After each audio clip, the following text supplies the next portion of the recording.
Bodyguard sacrificed himself for me. It was supposed to be just another day in my life, another routine morning filled with silent expectations, meetings I didn't care about, and responsibilities that felt heavier than my own identity, because when you live a life surrounded by wealth, power, or influence, people often assume you are safe, untouchable, protected from the kind of danger ordinary people fear. But what I learned that day was something I will never forget, that safety is an illusion, and sometimes the person standing quietly behind you, the one you barely notice, is the reason you are still alive. His name was Daniel, my bodyguard, though to me at first he was just a shadow, a man in a dark suit who followed me everywhere without speaking much, always observant, always alert, always present but never intrusive, and I never thought much about him beyond the fact that he was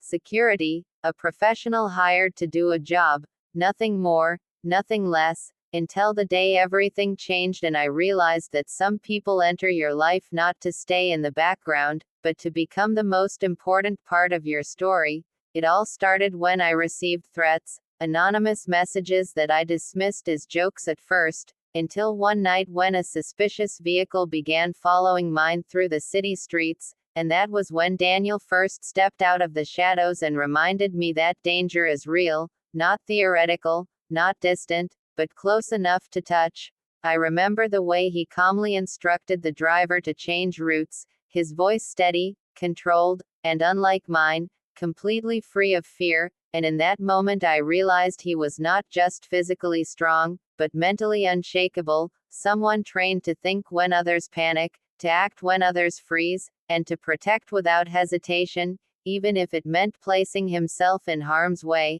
After that night he was always closer, not just physically but in awareness, like a silent barrier between me and the world, and slowly I began to notice things I had ignored before, the way he scanned every room before I entered, the way he positioned himself slightly between me and open spaces, the way his eyes never stopped moving even when his face looked calm, and despite his professionalism, there was something human in him that I couldn't ignore, a quiet kindness hidden beneath discipline, a patience that felt rare in a world full of noise. I started speaking to him more, at first out of curiosity, asking simple questions about his job, his training, how he stayed so calm, and he would answer briefly, never unnecessary words, always focused, but there were moments when I caught glimpses of his personality, a faint smile when I said something sarcastic, a soft tone when I talked about ordinary things like food or music, as if beneath the armor of duty there was a person who had dreams once, or maybe still did. Days turned into weeks, and I didn't realize when the distance between employer and bodyguard started turning into something quieter, something unspoken, because Daniel never crossed boundaries, but he also never made me feel like I was just a job to him, and that difference began to matter more than I wanted to admit. Then came the day everything shattered. We were traveling to a charity event in the city when intelligence reports warned of a possible attack, though no one knew when or where, and I remember Daniel telling me to stay inside the vehicle until he confirmed the perimeter was secure, his voice sharper than usual, his eyes locked onto every movement around us, and I asked him if it was really that serious, trying to hide my fear behind curiosity, and he looked at me for a moment longer than usual and said softly, "My job is to make sure you go home alive, no matter what it takes."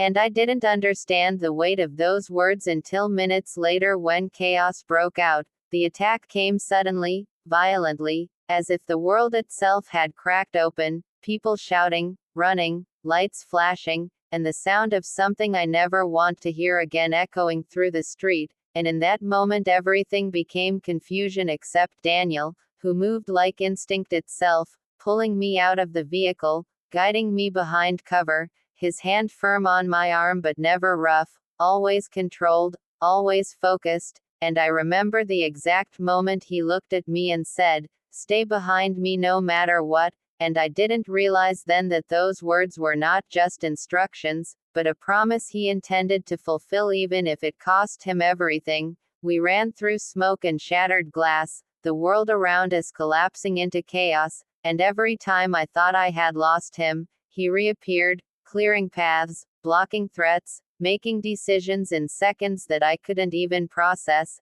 and yet despite everything, he never once showed panic, not even when danger was closest, as if fear had no place in him anymore. Eventually we reached a narrow exit route, a place where escape was possible, but also exposed, and I remember feeling his grip tighten slightly as he realized what was coming next, though he never said it aloud, and that was when I first felt it, the unspoken truth that he knew something I didn't. He stopped suddenly, turning to face me fully, and for the first time in all the time I had known him, his professional mask softened, and I saw something raw in his eyes, something deeply human, and he said quietly, "When I tell you to run, you run and don't look back," and I shook my head because I didn't want to leave him, not like this, not in the middle of chaos, but he didn't argue, he simply stepped closer and said something I will never forget. "It was an honor protecting you," and then everything happened in a blur of sound and movement, a final rush of danger closing in faster than thought, and in that instant Daniel did something I will never be able to erase from my memory. He pushed me forward with all his strength, forcing me into safety, using his own body as a shield between me and what was coming, and I fell forward screaming his name, but before I could turn back, there was a sound that ended everything I thought I understood about life. When I finally made it to safety, when help arrived and the chaos faded into silence, I kept searching for him in every direction, refusing to believe what my mind already knew, because I couldn't accept that someone who had stood between me and danger without hesitation was gone because of me, because of his duty, because of something I never asked him to do but he chose anyway. Hours later they found him, not far from where he had pushed me to safety, and I remember breaking down in a way I didn't know I was capable of, because the world suddenly felt empty in a place I never realized he had filled, and in that moment I understood something painful and irreversible. He had not died as just a bodyguard, he had died as someone who made a choice, a conscious, final decision to place another life above his own without expecting reward, recognition, or even thanks.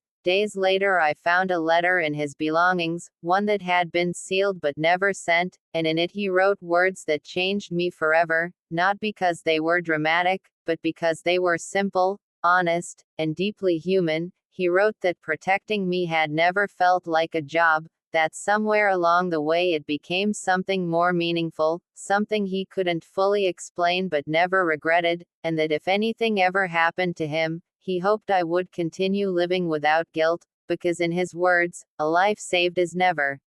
a debt, it is a gift that must be used, not mourned forever, and I remember crying not just for his sacrifice, but for the realization that I had never truly seen him when he was alive, not the way I should have. Time passed, but grief doesn't disappear, it transforms, and I began noticing things I had ignored before, the way he always stood slightly closer than necessary when I was nervous, the way he subtly adjusted my path to avoid danger without ever making me feel controlled, the way he remembered small details I mentioned in passing, like my favorite coffee or the way I preferred silence in the morning, and I realized love doesn't always arrive loudly or romantically, sometimes it exists quietly in protection, in presence, in sacrifice. Daniel never confessed love in words, but he lived it in action every single day, and his final act was not an ending of affection, but its highest expression.